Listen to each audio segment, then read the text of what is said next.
की मीटिंग की शुरुआत करेंगे। हालेलुया। खुदा बाप, मेरे सामर्थी परमेश्वर, मेरे राजा खुदावन, मेरे खुदा, मैं आपका धन्यवाद करती खुदा, और आपकी दासी खुदा आपके समीप आती मेरे परमेश्वर खुदा। आज जो तेरे बेटे बेटे मेरे खुदावन ऑनलाइन जुड़े अपने परिवारों के साथ मेरे खुदावन संगति में बैठे मेरे परमेश्वर, मैं विश्वास करती खुदा जो ये 40 दिन के उपवास प्रार्थना के सफर में जो चल रहे मेरे खुदावन, और सच में मेरे खुदा अपने आप में खुदावन, सच में मेरे खुदा आपकी अगुवाई के द्वारा चेंजेस को देख रहे मेरे सामर्थी परमेश्वर, मेरे खुदा ये उपवास जिनके जीवन में बड़े कार्य को कर रहा है मेरे खुदा, मैं विश्वास करते खुदा इनका उपवास करना प्रार्थना करना खुदावन बड़ी गवाहियों का कारण ठहरने पाए खुदावन। मैं विश्वास करते खुदा कि ये उपवास के समय जो आपके साथ अपना टाइम ज्यादा से ज्यादा आपके साथ स्पेंड कर रहे हैं मेरे खुदावन, सच में आप इनका रिलेशन आपके साथ इसी तरह बिल्ड हो जाए खुदा, ये इसी तरह आपके साथ समय बिताने वाले हो जाए मेरे परमेश्वर। मेरे खुदा मैं विश्वास करते आज जितने लोग अपने घरों में बैठ के अपने हाथों को उठा रहे हैं और प्रार्थना को सुन रहे हैं मेरे परमेश्वर, मैं विश्वास करते खुदा आज जितने लोगों ने मिलकर आराधना की परमेश्वर, मैं विश्वास करते आराधना करने के द्वारा इनके जीवन से बंधन टूट चुके हैं, ये आशीषित हो चुके हैं मेरे परमेश्वर। और खुदावन मैं विश्वास करती खुदा आज जितने लोग मेरे खुदा आज के उपवास प्रार्थना में जुड़े और मेरे खुदा सुबह से लेकर शाम तक मेरे खुदावन अपने आप को संभाला आपकी अगुवाई में मेरे परमेश्वर, मैं विश्वास करती खुदा आपकी सामर्थ आपकी ताकत को आपकी ऊर्जा को मैं इनके भीतर मांग लेती हूँ मेरे परमेश्वर, और विश्वास करती खुदावन कि दिन प्रतिदिन ये बढ़ते चले जाए मेरे खुदावन, इनका ज्यादा से ज्यादा आपके साथ टाइम स्पेंड करने वाला हो मेरे खुदावन, आपके साथ रिलेशन बिल्ड करने वाला हूं मेरे खुदावन। मैं विश्वास करती हूं खुदा इन उपवास प्रार्थना में ये अपने जीवन में बड़े छुटकारे को देख रहे हैं मेरे खुदावन, मेरे खुदा चाहे कैसी भी बीमारियां हो कि मेरे खुदावन, चाहे डॉक्टरों ने जवाब क्यों ना दे दिया हो मेरे खुदावन, चाहे ऐसी परिस्थितियां इनके जीवन में हो मेरे खुदावन कि जिससे निकल नहीं पा रहे मेरे परमेश्वर खुदावन, सच में इनके सामने कोई रास्ता नजर नहीं आ रहा खुदावन, मैं विश्वास करती हूं खुदा आज के बाद से मेरे खुदा इन उपवास प्रार्थना के बाद से मेरे खुदावन इनके जीवन में हर एक मार्ग हर एक डोर इनको खुलता नजर आएगा मेरे परमेश्वर। मैं विश्वास करते खुदावन जितने लोगों ने अपने मेरे खुदा हृदय को और सच्चाई से खोला मेरे खुदावन, और जितने लोग अपने घरों से आपको पुकार रहे मेरे परमेश्वर, मेरे खुदा आज आपकी दृष्टि इनके ऊपर होने के लिए जा रही है, इनके परिवारों में होने के लिए जा रही है मेरे परमेश्वर खुदा, हर एक बंधन हर एक श्राप इन मेरे खुदा आपके द्वारा इनके जीवन से टूटने के लिए जा रहे हैं, ये ब्लेस होने के लिए जा रहे हैं मेरे परमेश्वर खुदावन। सच में इनके परिवारों को इनके बच्चों को इनके घरानों को इनके बिजनेस को एक एक चीज को मेरे खुदा आपके लहू में कवर कर देती हूँ खुदावन, इनकी सोचे विचार दे प्राण आत्मा के ऊपर मैं आपका कंट्रोल मांग लेती हूँ खुदावन, और विश्वास करती हूँ मेरे परमेश्वर आप इनके घर में आ चुके हैं मेरे खुदा, आपके दूत इनके घर में इनके अंग संग मंडला रहे हैं मेरे परमेश्वर, और इनकी अगवाही करने के लिए जा रहे हैं। यीशु मसीह के नाम से खुदावन आगे के समय को आपके पाक हाथों में सौंपते हैं और दुआ को मांगते प्यारे यीशु नासरी के नाम से, आमीन।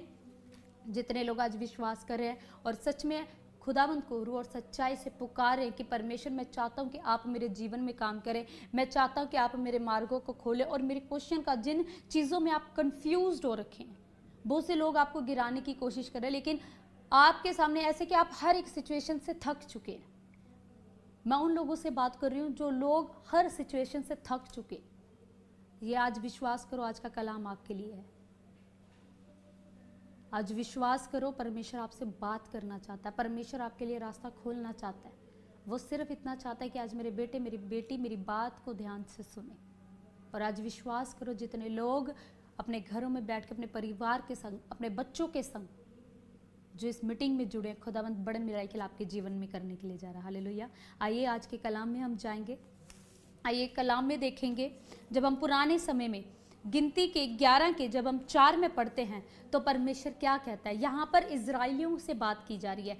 जब आपने देखा कि इजराइलियों के विषय में जब हमने सुना कि परमेश्वर ने उनको मिस्र देश से निकाला और कनान देश तक लेकर जाने की परमेश्वर की योजना थी उनके जीवन में, परमेश्वर ने उस बंधुआई से उनको आज़ाद किया और रास्ते में बहुत से हर्डल्स आए, बहुत सी प्रॉब्लम्स आई, लेकिन परमेश्वर ने उनका साथ नहीं छोड़ा। परमेश्वर ने हर एक पार्ट में हर एक चीज़ में उनकी अगवाही करी। वो चाहे 40 दिन उनका रास्ता 40 दिन का था, लेकिन उन्होंने अपने कुड़कुड़ाने के कारण अपने लालच के कारण उन्होंने रास्ता 40 दिन के 40 साल लगा दिए।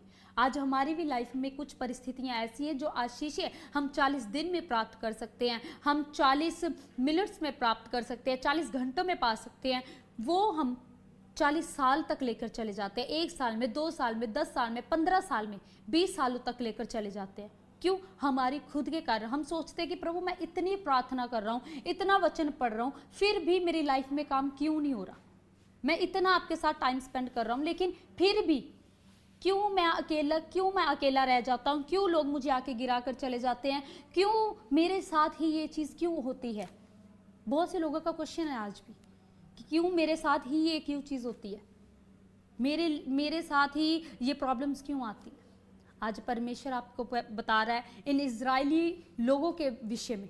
इजरायली लोग भी थे, वो मिस्र देश से निकाले गए, बहुत सी लाइफ उनके जीवन में प्रॉब्लम्स आई। परमेश्वर उनके खाने का इंतज़ाम किया, परमेश्वर उनके पीने का इंतज़ाम किया, परमेश्वर उनके जो कपड़े तक उन्होंने पहने थे वो 40 साल के भीतर वो कपड़े कभी भी ना छोटे हुए ना मैले हुए।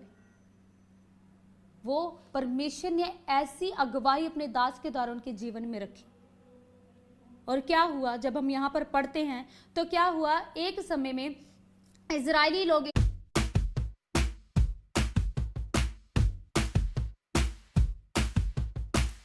जो मिली जुली भीड़ उनके साथ थी वह कामुकता करने लगी, और इजरायली भी फिर रोने और कहने लगे, हमें मांस खाने को कौन देगा, हमें वे मछलियां स्मरण हैं जो हम मिस्र में सेतमेत खाया करते थे, और वे खीरे और खरबूजे और गंदने और प्याज और लहसुन भी, परंतु अब हमारा जी घबरा गया है। हालेलुया।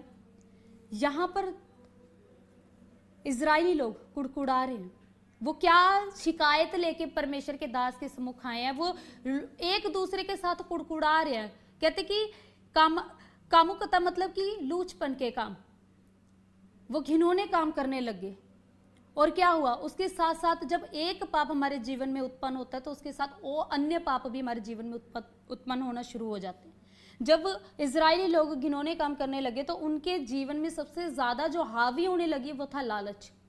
वो लालच उनके ऊपर इतना हावी हो गया, वो कहने लगे, वो कुड़कुड़ाने लगे, वो रोने लगे कि कितना समय हो गया, कहता है कि हमें मांस खाने को नहीं मिल रहा। वो रो रो के एक दूसरे को बोल रहे हैं कि हमें मांस खाने को नहीं मिल रहा, इससे अच्छा तो हम मिस्र में अच्छे थे, मिस्र में ठीक थे, वहां पर हमें सेतमेत हमें मांस मछलियां खाने को मिलती थी, हमें अच्छे अच्छे व्यंजन खाने को मिलते थे, अच्छी अच्छी सब्जियां खाने को मिलती थी। लेकिन जब से हम कनान मिस्र देश से निकले हैं, हम तो मांस खाने को भी तरस गए हैं। मतलब वो इस चीज को रो रहे हैं, कुड़कुड़ा रहे हैं इस चीज के लिए। अगर आप यहां पर देखो, हम प्रभु में आगे, हमने मिस्र देश किस चीज को दर्शाता है, वो बंधुआई को दर्शाता है, पाप की नगरी को दर्शाता है।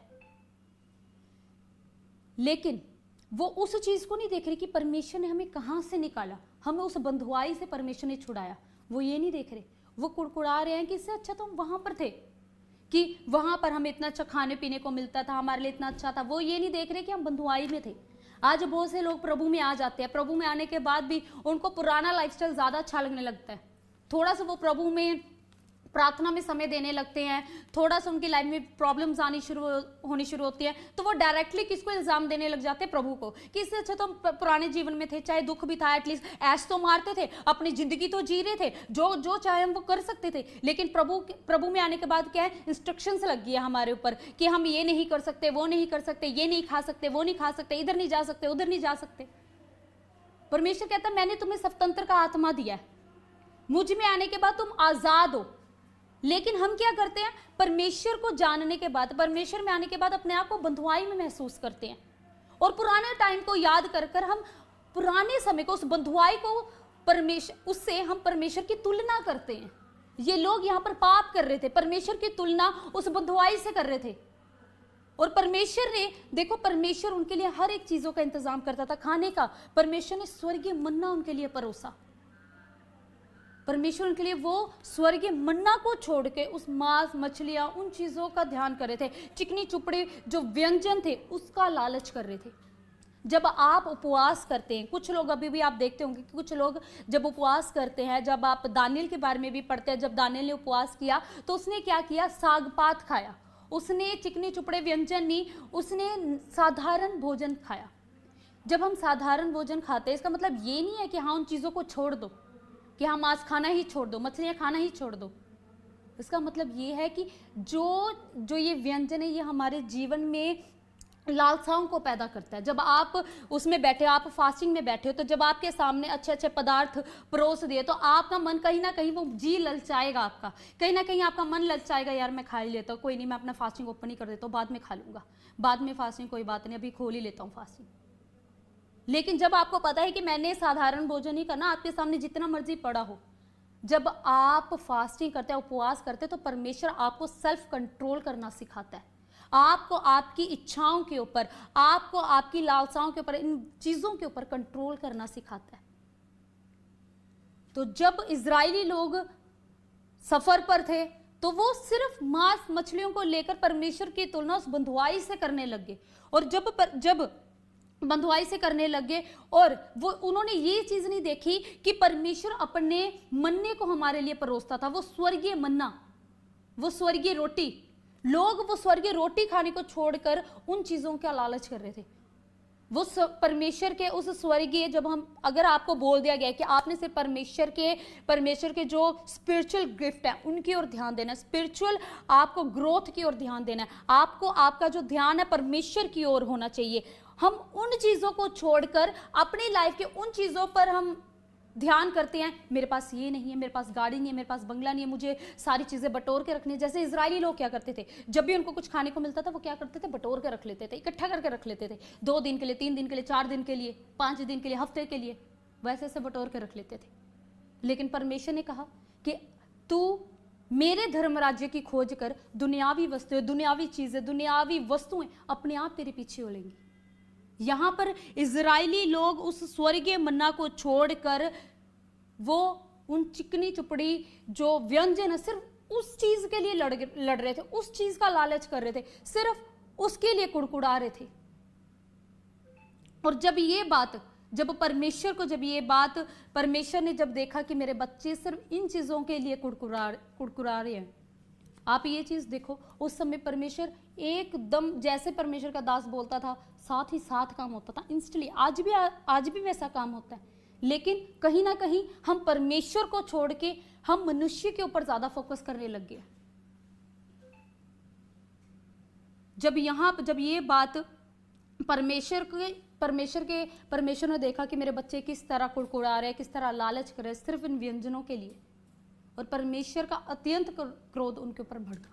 और जब ये बात मूसा को पता चली तो मूसा को भी अंदर से बहुत बुरा लगा कि इतनी परमेश्वर की अगुवाई होने के बाद, इतनी परमेश्वर की ब्लेसिंग होने के बाद भी लोग कुड़कुड़ा रहे हैं। और मूसा इन चीजों के लिए जो उस समय उनके ऊपर जो परमेश्वर का जो दास था, मूसा जो उनके लिए ठहराया गया था, वो परेशान हो गया, वो चिंतित हो गया और वो परमेश्वर के सम्मुख हो गया। जब हम 11 में पढ़ते हैं, तब मूसा ने यहोवा से कहा, तो अपने दास से ये बुरा व्यवहार क्यों करता है, और क्या कारण है कि मैं तेरी दृष्टि में अनुग्रह नहीं पाया कि तूने इन सब लोगों का भार मुझ पर डाला है। मूसा कह रहा है, उनसे बात कर रहा है कि तू ऐसा बुरा व्यवहार मेरे से क्यों कर रहा है, मैंने ऐसा क्या किया है कि तूने इन सब का, इन लोगों का बोझ मेरे ऊपर डाल दिया।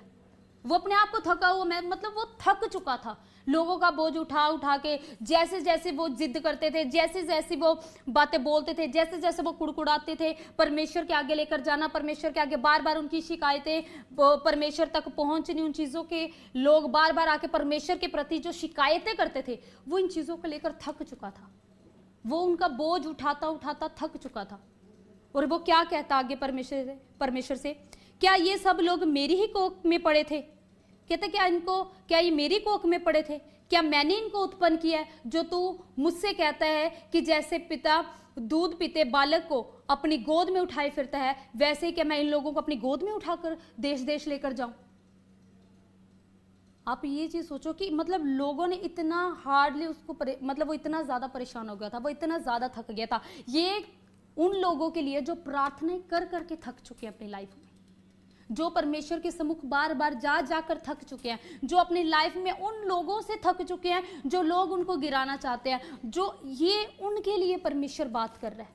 जो लोग अपनी चिंताओं से, अपनी परिस्थितियों से, नीचे गिराने वाले लोगों से थक चुका है, प्रार्थना कर करके थक चुका है कि मुझे मेरी प्रार्थना का उत्तर नहीं मिल रहा। यहां मूसा भी इन लोगों की वजह से, कुड़कुड़ाने की वजह से, इन लोगों की वजह से थक चुका। कहता कि मैंने इनको पैदा किया है। वो बिल्कुल टोटली थक चुका था उनको लेकर। कहता मैंने इनको पैदा नहीं किया कि तूने मुझे इन लोगों का मुझे बोझ दे। जा तो एक काम कर, जा तो मेरे बोझ को तो बांट दे, जा तो ऐसा मेरे ऊपर अनुग्रह कर कि तू मुझे उठा ले। मतलब उसने ये बात तक परमेश्वर को कह दी कि प्रभु जा तो मेरे बोझ को बांट दे, जा मुझे उठा ले, कि मुझे इन लोगों से, इन विपत्तियों से, इस परेशानियों से आज़ाद कर दे। जैसे हम अपनी परेशानियों में कह देते हैं कि प्रभु मैं थक चुका हूँ ये सहते सहते, तू मुझे उठा ही ले, मैं थक चुका हूँ अपनी प्रॉब्लम्स को फेस करते करते, जा तो मेरे लिए रास्ता निकाल दे, जा तो तू मुझे उठा ले। इस जगह मूसा की भी ये हालत होगी, सिर्फ इजरायली लोगों के कारण, उनके कुड़कुड़ाने के कारण, उनके लालच के कारण, परमेश्वर के प्रति शिकायतें करने के कारण। और आगे देखो परमेश्वर ने क्या कहा 16 में, यहोवा ने मूसा से कहा, इजरायली पुरनियों में से 70 ऐसे पुरुष मेरे पास इकट्ठे कर जिनको तू जानता है कि वे प्रजा के पुरनियों और उनके सरदार हैं, और मिलाप वाले तंबू के पास ले आ कि ताकि तेरे साथ यहाँ खड़े हो। तब मैं उतरकर तुझसे वहां बातें करूंगा, और जो आत्मा तुझ में है उसमें से कुछ लेकर उनमें समाऊंगा, और वे इन लोगों का भार तेरे संग उठाए रहेंगे, और तुझे उनको अकेले उठाना ना पड़ेगा। हालेलुया। यहाँ पर परमेश्वर ने उनको क्या कहा, कहता एक काम कर, तू कुछ 70 पुरनिया मेरे पास, 70 आदमी मेरे पास ऐसे लेकर आ जिनकी एज कम से कम 30 से 50 साल के बीच में हो। यहाँ पर परमेश्वर ने सेवकाई के लिए कुछ लोगों को चुना और कहा कि तू उन लोगों को लेकर आ, और जब तू उन लोगों को लेकर आएगा, जब तू उनको मिलाप वाले तंबू में लेकर आएगा, तो हम जब ये प्रार्थना करेंगे तो जो आत्मा तेरे अंदर है, जो एक आत्मा परमेश्वर के दास के अंदर है, जब परमेश्वर का दास प्रार्थना करता है, जब परमेश्वर के दास संगति करते हैं, तो जो उनके साथ लोग होते हैं, जो संगति करते हैं, तो परमेश्वर का आत्मा उनके अंदर से होकर जो अभिषेक एक परमेश्वर के दास के अंदर है, वही आत्मा लोगों के अंदर ट्रांसफर होता है। हालेलुया। अगर आप परमेश्वर के दास जैसे प्रॉफिट जी के साथ अगर आप संगति कर रहे हो, किसी पास्टर के साथ, पवित्र जन के साथ अगर आप संगति करते हैं, उनके साथ प्रार्थना में बैठते, तो जो आत्मा परमेश्वर का उनके ऊपर होता है, उन्हीं के अंदर से होकर वो आत्मा संगति करने वाले लोगों के बीच में, उन लोगों के बीच में उतरता है। हालेलुया। तो जब आप परमेश्वर की, जब आप संगति करते हो, संगति करने वाले जन के साथ संगति करते हो, तो उसके अंदर से आत्मा उतरता है। और वो उतरता किसके ऊपर है? जो लोग परमेश्वर में ईमानदार होते हैं, जो लोग परमेश्वर में सिद्धांत से, जो परमेश्वर के दास के साथ ईमानदार, जो जिस संस्था के साथ जुड़ा उसके साथ जो ईमानदार होता है, उसके ऊपर से अभिषेक बहता है और उसके ऊपर से परमेश्वर का आत्मा आपके ऊपर उतरता है। तो अगर आज अभी आप प्रॉफिट बजिंदर सिंह मिनिस्ट्री के साथ जुड़े हुए हो, अगर आप प्रॉफिट बजिंदर सिंह जी के साथ जुड़े हो और ईमानदारी के साथ बने हुए हो, तो जो अभिषेक उनके ऊपर है, अगर आप हर एक चीज सहना सीख रहे हो, अगर आप ईमानदारी के साथ उनमें होकर चल रहे हो, तो जो आत्मा उनके ऊपर है वही आत्मा अद्भुत रीति से आपके ऊपर उतरेगा। जो ऑनलाइन मुझे देख रहा है उनके ऊपर उतरेगा, उनके परिवारों के ऊपर उतरेगा, उनके घर वालों के ऊपर उतरेगा, उनके बच्चों के ऊपर उतरेगा। लेकिन कब? जब आप ईमानदारी के साथ संगति करेंगे। तो परमेश्वर ने उसके भार को उठाने के लिए, उसके बोझ को उठाने के लिए परमेश्वर ने 70 लोगों को वहां पर इकट्ठा किया, 70 लोगों को वहां पर बुलाया कि जो लोग यहाँ इसके संग आएंगे, उसके अंदर से, परमेश्वर के दास के अंदर से उनके ऊपर परमेश्वर का आत्मा उतरेगा, और जब वो उतरेगा तो वो उनके संग परमेश्वर के भार को उठाएंगे। जो मूसा के ऊपर, अकेले के ऊपर बोझ था, वो बोझ उन सब के ऊपर डाल दिया कि वो सब उसके साथ मिलकर उस बोझ को उठाएंगे। जब आप थक जाते हैं अकेले प्रार्थना करते करते, जैसे मूसा भी थक गया था, तो प्रभु ने उन 70 पुण्यों के साथ जब उन्होंने बोझ उठाया, तो जैसे आप देखते हैं एक फैमिली है, एक फैमिली में एक मेंबर है, वो अपने घर का सारा बोझ उठा रहा है, लेकिन जब उनके बच्चे बड़े होने लग जाते हैं, जब उसका साथ देने, उनके सपोर्ट करना शुरू हो जाते हैं, तो वो एक फैमिली एक स्टेबल हो जाती है। वैसे ही परमेश्वर ने चर्च में भी, जब एक प्रॉफिट है तो उनके साथ उनके पास्टर्स हैं बोझ उठाने के लिए, सेवादार हैं बोझ उठाने के लिए। हर एक पार्ट में, अलग अलग सेवकाई में हर एक जन अलग अलग जन है, अगर आप परमेश्वर के ऊपर विश्वास करते हो, अगर आप प्रार्थना में बने हुए हो, थक गए, तो मैं कहती परमेश्वर का आत्मा आपको सामर्थ्य देने के लिए जा रहा है। परमेश्वर आपके बोझ को उठाने के लिए जा रहा है। चाहे आप कैसी भी परिस्थितियों से थक गए हो, खुदावंद आज आपके बोझ को कह रहा है कि मैं उठाने के लिए जा रहा हूं। आज जब आप विश्वास करोगे, जब आज अपने परिवार के साथ मिलकर दुआ करोगे, तो आज खुदावंद आपके बोझ को उठाएगा। हालेलुया। तो परमेश्वर ने इस रीति से जब उन्होंने प्रार्थना की तो खुदावंद ने उनके बोझ को उठाया। और जब आगे जब हम पढ़ते हैं, कहता कि उनको बोझ उठाना, तुझे अकेले बोझ उठाना ना पड़ेगा। 18 में जब हम देखते हैं, और लोगों से कहे कल के लिए अपने आप को पवित्र करे और वह तुम्हें मांस खाने को मिलेगा, क्योंकि तुम यहोवा को सुनते हुए ये कहकर रोए हो कि हमें मांस खाने का कौन देगा। हम मिस्री ही में भले थे, इसलिए यहोवा तुमको मांस खाने को देगा और तुम खाना। फिर तुम एक दिन, 1 या 2 दिन, 5 दिन, 10 दिन या 20 दिन नहीं, परंतु महीने भर उसे खाते रहोगे, जब तक वह तुम्हारे नथनों से निकल ना जाए, तुमको उससे घृणा ना हो जाए, क्योंकि तुम लोगों ने यहोवा को मेरे मध्य तुच्छ जाना है और उनके सामने ये कहकर रोए हो कि हम मिस्र से क्यों निकाल दिए गए। यहाँ पर परमेश्वर बात कर रहा है, कहता कि जो 70 लोगों को चुना, पहले उनको बोल कि वो जाएंगे, प्रार्थना करेंगे, प्रार्थना करके वो अपने आप को पहले शुद्ध करें। और जब आप चाहते हो कि खुदावंद का आत्मा आपके ऊपर उतरे, तो पहले अपने आप को शुद्ध करना पड़ता है।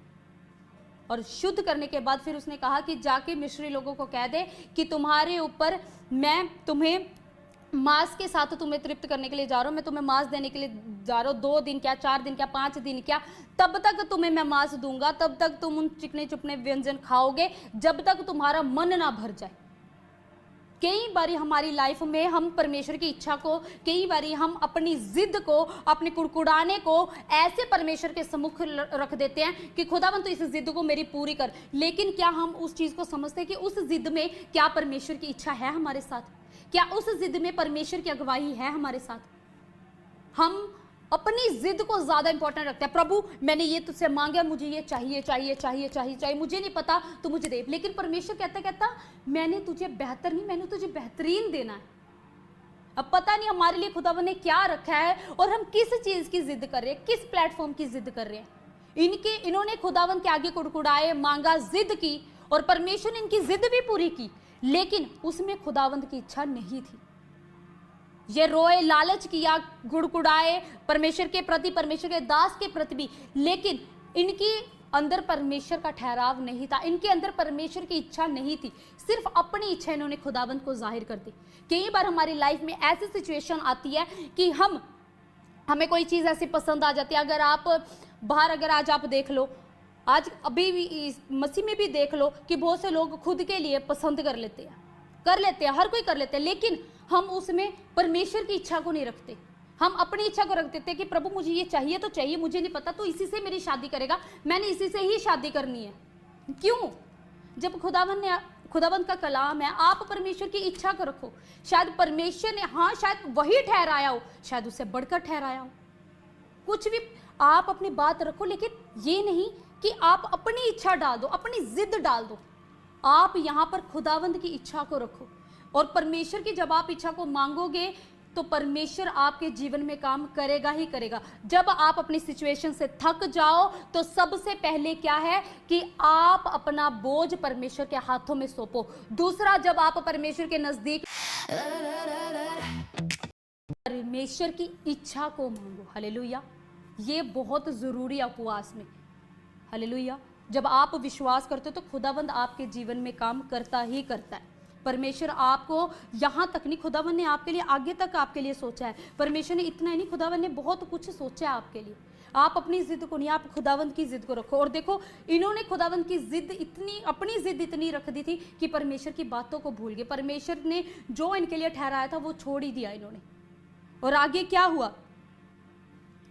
आगे क्या हुआ? जब परमेश्वर ने क्या किया, परमेश्वर की ऐसी दया की, जब वो 70 लोग चुने गए, चुनने के बाद परमेश्वर ने क्या किया, उन लोगों को इकट्ठा किया। और जब उन लोगों को इकट्ठा करके जब परमेश्वर के सामने वो मिलाप वाले तंबू में वो 70 लोग जब प्रार्थना कर रहे थे, जब मूसा के बोझ को जो बांटना था परमेश्वर ने। तो क्या किया, जब वो बैठे हुए थे और जब वो बैठे हुए प्रार्थना करने लगे तो एकदम से परमेश्वर का आत्मा उतरा, मूसा के अंदर से ट्रांसफर होकर जितने लोग वहां पर बैठे हुए थे उन सब के ऊपर उतरा और वो सब नबूवत करने लगे। इवन 2 पर्सन ऐसे थे जो वहां पर शामिल नहीं हो पाए, जो काम कर रहे थे, किसी और जगह पर काम कर रहे थे, वहां पर बैठे बैठे भी परमेश्वर का आत्मा उतरा। हम परमेश्वर को कम समझते हैं, हम परमेश्वर की सामर्थ्य को छोटा समझते हैं। यहां पर जब आप 23 में पढ़ते हो तो कहता, यहोवा ने मूसा से कहा, क्या यहोवा का हाथ छोटा हो गया है? वो साफ बोल रहा है। हम परमेश्वर की उपस्थिति को, परमेश्वर की प्रेजेंस को, उसकी इच्छा को, उसके ब्लेसिंग्स को हम बहुत छोटा समझते हैं।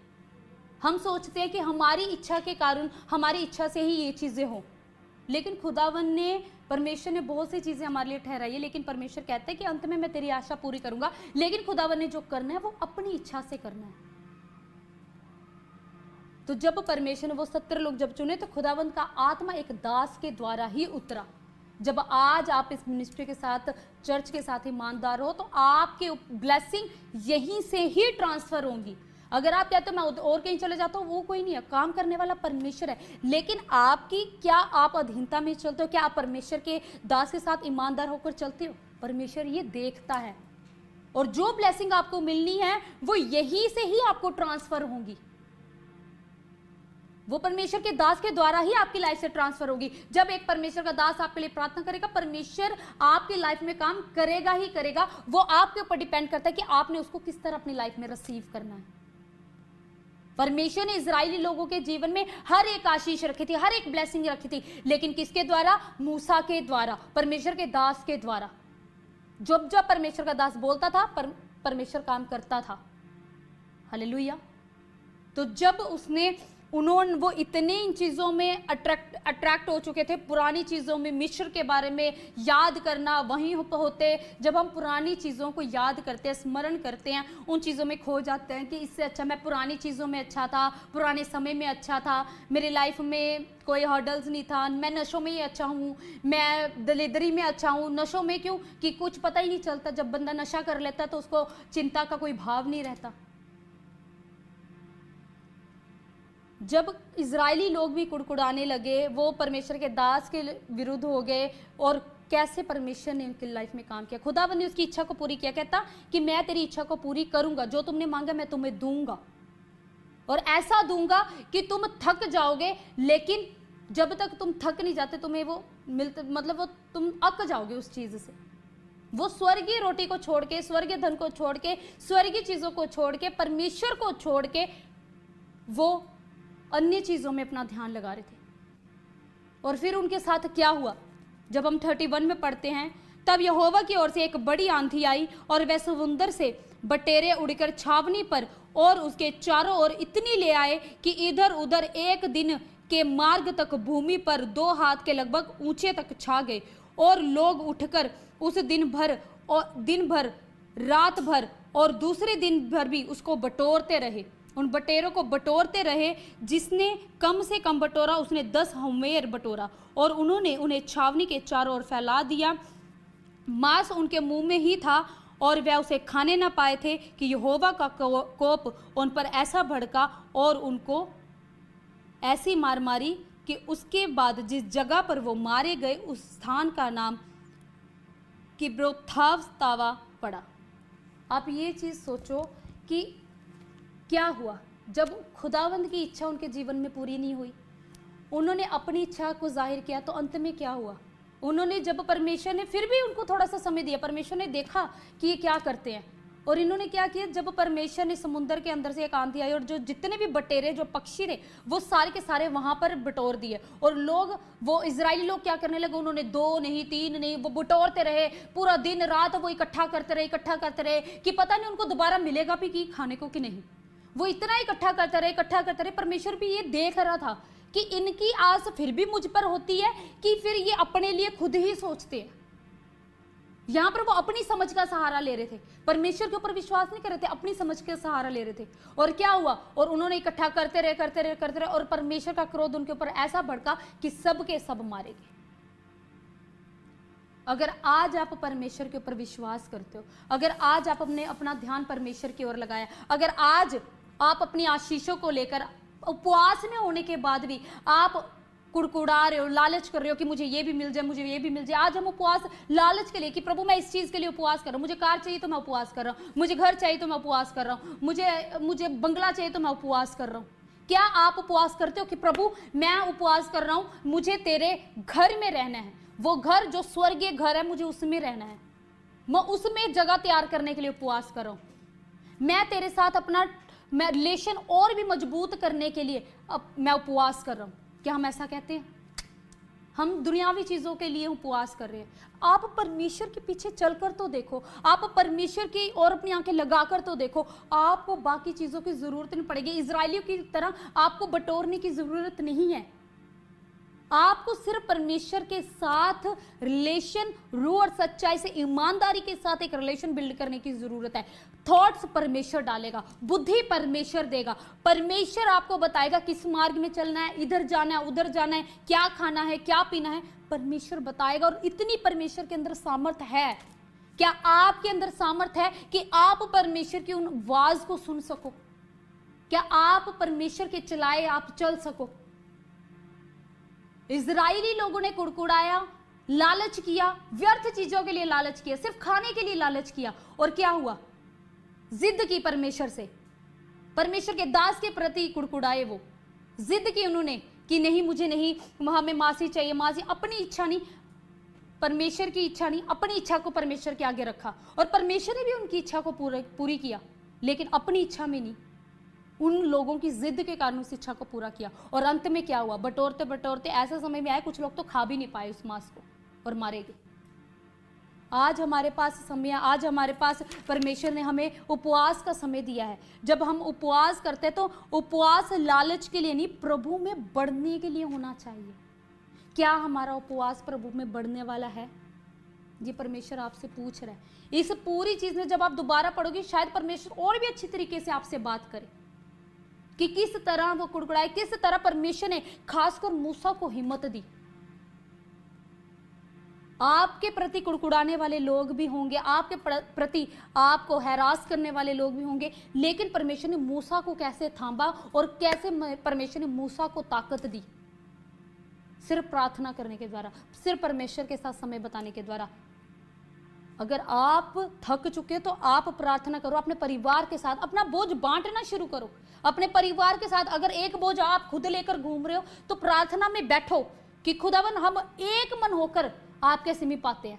एक मन हम पूरे परिवार के मिलकर, अगर 5 सदस्य हैं तो प्रभु मैं 5 मिलकर हम आपके पास आते हैं और मिलकर इस बोझ को आपको दे देते हैं, आपके हाथों में सौंप देते हैं। और परमेश्वर का कलाम भी कहता है कि ऐ बोझ से दबे हुए लोगों मेरे पास आओ, मैं तुम्हें विश्राम दूंगा। विश्राम देने वाला परमेश्वर है। कोई इंसान आपको विश्राम नहीं दे सकता, कोई पैसा आपको विश्राम नहीं दे सकता, कोई अच्छा लग्जरी लाइफस्टाइल आपको विश्राम नहीं दे सकता। जो विश्राम सिर्फ परमेश्वर दे सकता है। तो जब आप उपवास करो तो उपवास आप लालच के लिए नहीं, अपनी इच्छाओं के लिए नहीं, आप शारीरिक तौर से बढ़ने के लिए नहीं, आप परमेश्वर में बढ़ने के लिए उपवास करो।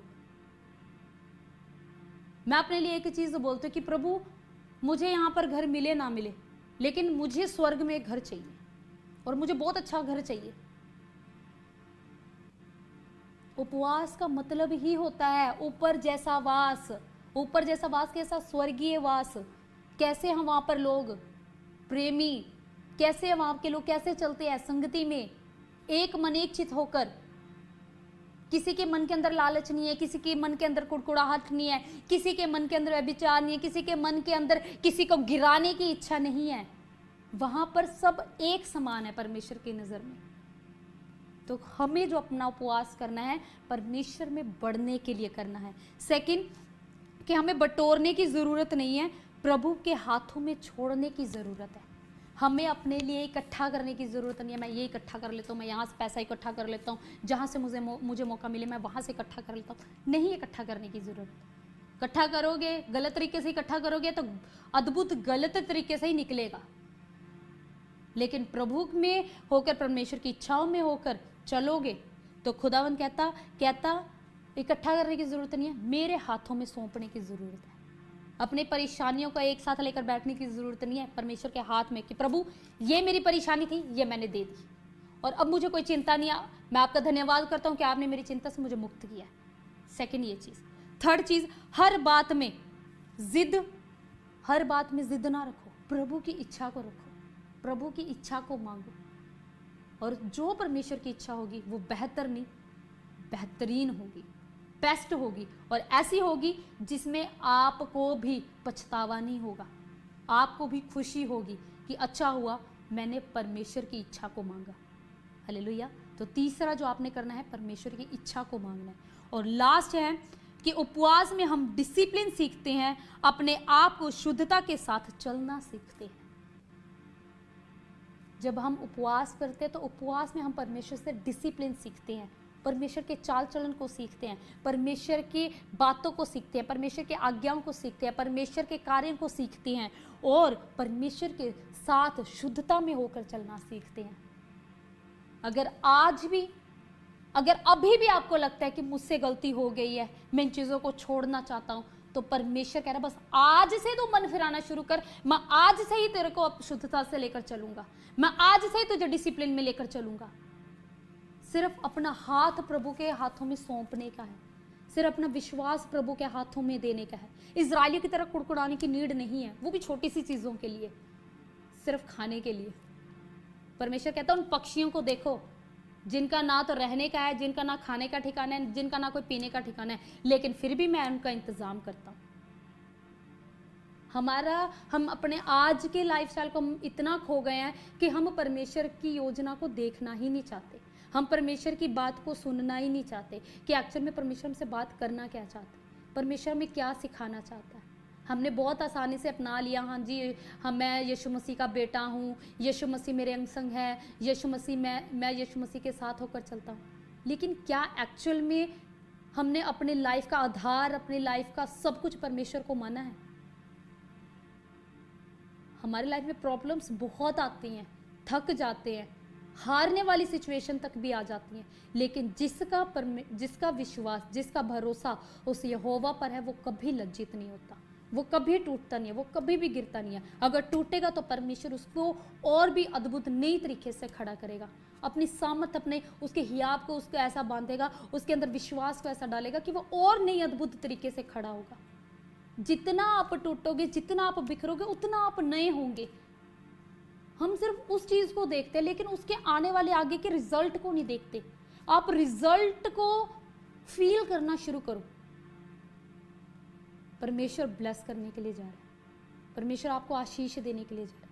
आज मेरा विश्वास है कि जितने लोग आज थक गए हैं, जितने लोग आपके प्रति कुड़कुड़ा रहे हैं, जितने लोग आपको गिराने की कोशिश कर रहे हैं, मेरा विश्वास है कि परमेश्वर आपके बोझ को उठाने के लिए जा रहा है, वो आपको बढ़ाने के लिए जा रहा है, वो आपको ब्लेस करने के लिए जा रहा है। हालेलुया। तो आज आप विश्वास करो और कहना शुरू करो कि खुदावंद आज से मैंने अपने लाइफ का फोकस आपके ऊपर कर दिया, आज से मेरे लाइफ का आधार सिर्फ आप है। आपने मुझे यहाँ पर भेजा सिर्फ अपनी महिमा के लिए और मैं एक्चुअल में आपकी महिमा करना चाहता हूँ। आप मुझे अपनी महिमा के लिए मुझे तैयार करें, आप मुझे सिखाएं, अपनी विधियों को सिखाएं, आप मुझे सिखाएं, मुझे अपने डर भय में चलना सिखाएं। मैं इस तरह परमेश्वर तुझसे बात करूं कि आप मेरे सामने हैं और आप मेरी एक एक बात को सुन रहे हैं। जैसे एक बच्चा अपने पेरेंट्स से एक्सपेक्टेशन रखता है ना कि मैं अगर अपने पेरेंट्स को ये चीज़ मांगूंगा, जब मैं अपने पेरेंट्स से ये बात शेयर करूंगा और मेरे जीवन में काम होगा, तो वैसा ही कॉन्फिडेंट अपने स्वर्गीय पिता से रखना शुरू करें। कि जब आप कहोगे ना कि मुझे पता है मैंने अपने बाप से बात की है, मैंने अपने पिता को ये बात बता दी है, तो मुझे पता है मेरे पिता मेरे लिए कुछ बेस्ट ही करेगा, मेरे लाइफ में कुछ बेस्ट ही करेगा। एक फादर कभी अपने बच्चों का बुरा नहीं चाहेगा। तो छोड़ दो उन चीज़ों की शिकायतें करनी, छोड़ दो जो आपकी लाइफ में नहीं मिल रही, जो आपको नहीं पूरी हो रही। उन चीज़ों को ना देखो, उन चीज़ों को देखो जो खुदावंद ने आपको दिया है, जो ब्लेसिंग्स परमेश्वर ने आपको दी हैं। और ये चीज़ हमेशा याद रखना, हर ब्लेसिंग परमेश्वर ने आपके लिए जो आपका दास ठहराया हुआ है उसके द्वारा ही ट्रांसफ़र करनी है। ये नहीं है कि वो अभी हमारे बीच में नहीं है, काम आज भी हो रहा है, चंगे लोग आज भी हो रहे हैं, गवाहियाँ आज भी लोगों की बन रही हैं। और सिर्फ उन लोगों के लिए जो परमेश्वर के पीछे सिधाई से चलते हैं, ईमानदारी से चलते हैं। आप दास बदल कर देख लोगे, चर्च बदल के देख लोगे, लेकिन परमेश्वर को कैसे बदलोगे आप? कुछ लोग ये सोचते कि मैं अपनी इंडिविजुअली सेवा कर लेता हूं, यहां कुछ नहीं रखा, मैं इंडिविजुअली सेवा करके मैं मेरी लाइफ का कुछ बेस्ट होगा। नहीं, अरे खुदावंद के हाथ के नीचे हो, और खुदावंद ने जिस हाथ के नीचे आपको रखा है उस हाथ के नीचे खुदावंद ने आपको आशीष देनी है। आप दास बदल सकते हो, लेकिन आप परमेश्वर नहीं बदल सकते। परमेश्वर के लिए कहना है मत चाहो।